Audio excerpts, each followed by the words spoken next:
کے بعد میں تمام کاموں سے فارغ ہوئی۔ اس کے بعد میں نے اس کمرے کو صاف کرنے کا ارادہ کیا۔ جب اس کمرے میں جھاڑو لگا رہی تھی تو جھاڑو لگاتے لگاتے میں نے دیکھا اس کمرے کے اندر ایک سوراخ موجود تھا۔ اس سوراخ کے اندر سے کچھ کپڑا باہر آ رہا تھا۔ آسیہ کہتی ہے کہ میں نے اس کپڑے کو پکڑ کر کھینچنا شروع کیا۔ جب وہ کپڑا باہر آیا تو اس کے ساتھ کچھ بال بھی باہر آنے لگا۔ میں نے بال کو کپڑے کو باہر کی طرف نکالا۔ تھوڑی دیر کے بعد میں نے دیکھا کہ ایک چھوٹی سی گڑیا جو اس کپڑے اور بال میں لپٹی ہوئی تھی وہ بھی سوراخ سے باہر آتی ہے۔ آسیہ کہتی ہے جب میں نے اس گڑیا کو دیکھا تو میری حیرت کی انتہا نہ رہی۔ اس گڑیا کے اندر مختلف جگہوں پر پن کو چبھایا گیا تھا، یعنی سوئی کو الگ الگ جگہوں پر چبھا دیا گیا تھا۔ اس حال میں اس گڑیا کو کپڑے اور بال میں لپیٹ کر اس سوراخ کے اندر ڈالا گیا تھا۔ آسیہ کہتی ہے مجھے کچھ بھی سمجھ میں نہیں آیا۔ میں نے کمرے کی جیسے تیسے صاف صفائی کر لی۔ کمرے کے اندر اتنی تیز بدبو تھی کہ میرا سر مانو پھٹا جا رہا تھا۔ میں نے پھر بھی کمرہ صاف کیا۔ جب شام کو میرے شوہر کام پر سے گھر واپس آئے میں نے ان کو اس کمرے کے تعلق سے اور اس گڑیا کے تعلق سے بتایا۔ میں نے وہ گڑیا ان کو لا کر دکھائی۔ میرے شوہر نے کہا کہ شاید کسی بچے نے کھیلتے کھیلتے ایسا کچھ کیا ہوگا اور شاید ہو سکتا ہے کہ اس گڑیا کو کپڑے اور بال میں لپیٹ کر اس کو سوراخ کے اندر ڈال دیا ہوگا۔ کوئی بات نہیں، اسے اٹھا کر پھینک دو۔ اس کے بعد میں نے اسے اٹھا کر باہر پھینک دیا۔ آسیہ کہتی ہیں اگلے روز میرے شوہر صبح تیار ہو کر اپنے دفتر چلے گئے۔ شوہر کے جانے کے بعد میں گھر کے کام کاج میں مصروف تھی۔ اچانک میں نے سنا کسی عورت کے رونے کی آواز سنائی دے رہی تھی۔ اس آواز کو سنتے ہی میرے دل میں ایک دہشت پیدا ہو گئی۔ میں گھبرا گئی کہ آخر اس وقت میرے گھر سے عورت کے رونے کی آواز کیوں کرا رہی ہے۔ آسیہ کہتی ہیں میں نے پہلے تو باہر جھانک کر دیکھا کہ کیا کوئی دروازے پر کھڑا روتا ہے، لیکن باہر دور دور تک کوئی نہیں تھا۔ پھر وہ دو کمرے جو پہلے سے میں نے صاف کر رکھے تھے ان کمروں میں نے جا کر دیکھا، وہاں بھی کوئی نہیں تھا۔ پھر آخر کار میری سمجھ میں کچھ بھی نہیں آیا۔ میں اس بند کمرے کی طرف جاتی ہوں، چونکہ اس کمرے کو میں نے صاف کر کے بدبو کی وجہ سے باہر سے بند کر دیا تھا۔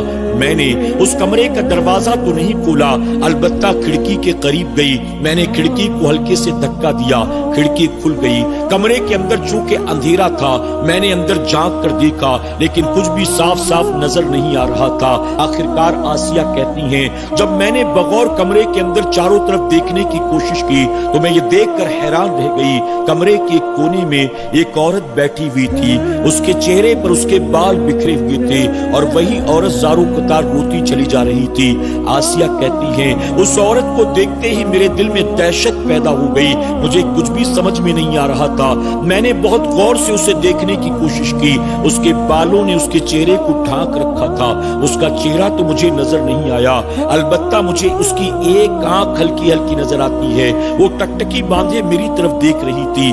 آسیہ کہتی ہیں میں گھبرا گئی، میں نے فوراً اپنے رخ کو پھیرا، باہر کی طرف بھاگی۔ میں گھر سے باہر نکل گئی اور باہر جا کر میں نے اپنے شوہر کو کال کیا۔ میں نے اپنے شوہر کو ساری باتیں بتا دی۔ اس بند کمرے کے اندر کوئی عورت اکیلی بیٹھی رو رہی ہے، کون ہے، کہاں سے آئی ہے، کون سی بلا ہے میں نہیں جانتی ہوں، اس گھر میں اکیلی نہیں رہ سکتی، آپ جلدی سے گھر آ جاؤ۔ میرے شوہر جلدی سے گھر واپس آئے۔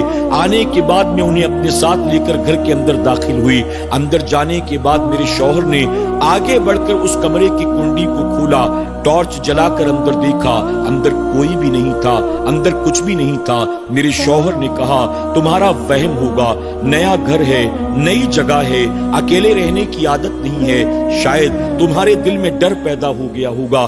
کوئی بات نہیں، 2-4-5 دن کے بعد معاملہ صحیح ہو جائے گا، تم اکیلی رہ سکتی ہو، اس گھر کے اندر کوئی مسئلہ نہیں ہے، یہ گھر ہمیں ریلوے کی طرف سے ملا ہے، ہم سے پہلے یہاں کوئی اور رہا کرتا تھا، آج ہم ہیں، ہمارے بعد کوئی اور رہے گا، آخر اس میں ڈرنے کی کیا ضرورت ہے۔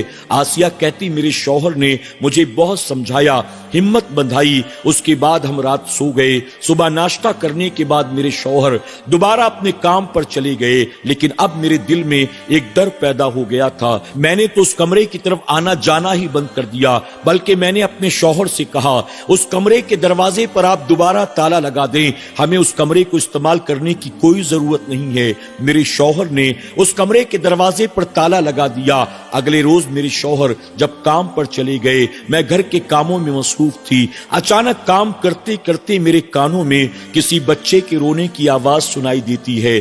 آسیہ کہتی ہیں جب بچے کے رونے کی آواز سنائی دی میں گھبرا گئی, میرے دل کی دھڑکنیں تیز ہو گئیں.